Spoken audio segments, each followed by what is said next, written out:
ఇప్పుడు కీమా కర్రీ ఎలా చేసుకోవాలో చూద్దాము. ఇలా ఆనియన్స్, పచ్చిమిర్చి, కొంచెం ఆయిల్ వేసుకుని ఆనియన్స్ గోల్డెన్ బ్రౌన్ వచ్చే వరకు ఫ్రై చేసుకోవాలి.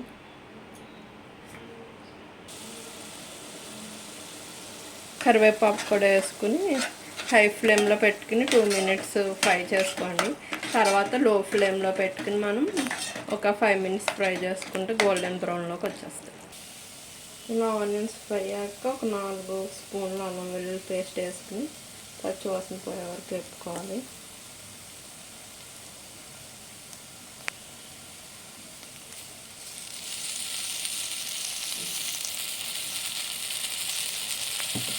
పచ్చి వాసన పోయే వరకు వేసుకుని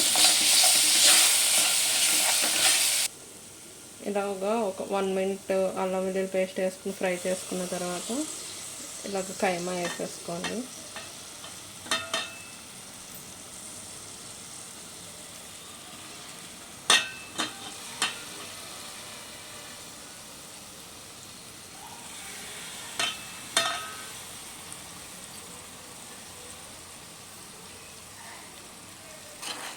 ఇప్పుడు ఇలా మటన్ వేసేసుకున్నాం కదా, దీన్ని మిక్స్ అయ్యేలాగా అల్లం వెల్లుల్లి పేస్ట్ ఆనియన్స్ మిక్స్ అయ్యేలా కలుపుకోండి ఒకసారి.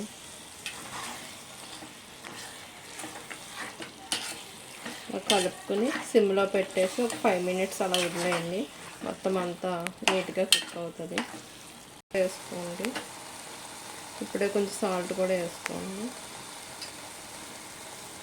వేసుకొని నేను ఒకసారి తిప్పేసి లో ఫ్లేమ్లో పెట్టి ఒక 5 minutes వదిలేయండి. ఒక 5 minutes సిమ్లో పెట్టిన తర్వాత ఇలా అవుతుంది. చూసారా, వాటర్ కూడా వచ్చింది.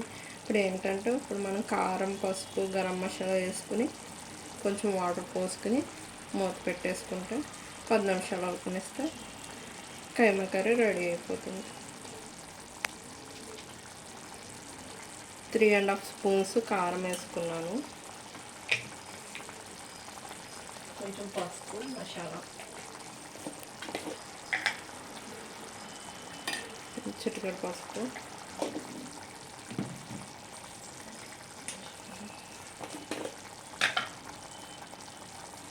గరం మసాలా 1.5 spoons వేసుకోండి. ఇప్పుడు దీన్ని తిప్పేసి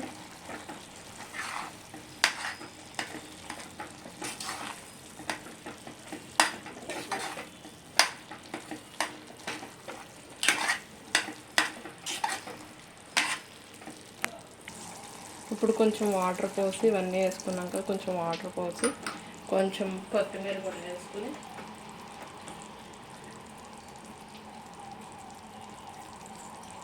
కొంచెం కొత్తిమీర కూడా వేసుకోండి. ఫ్లేవర్ దిగుతుంది అనమాట, అందుకు నేను కొంచెం ముందే వేస్తున్నాను కొత్తిమీర.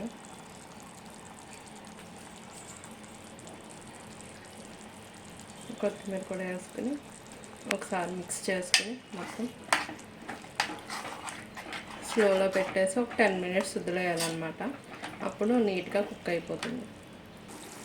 చూసారు, ఇప్పుడు రెడీ అయిపోయింది. ఇలా ఆయిల్ కూడా పైకి వచ్చింది కదా, ఉడికిపోయినట్టు అనమాట. ఇలా కొత్తిమీర చదువుకొని ఒకసారి తిప్పేసుకుని కట్టేసుకోవడమే.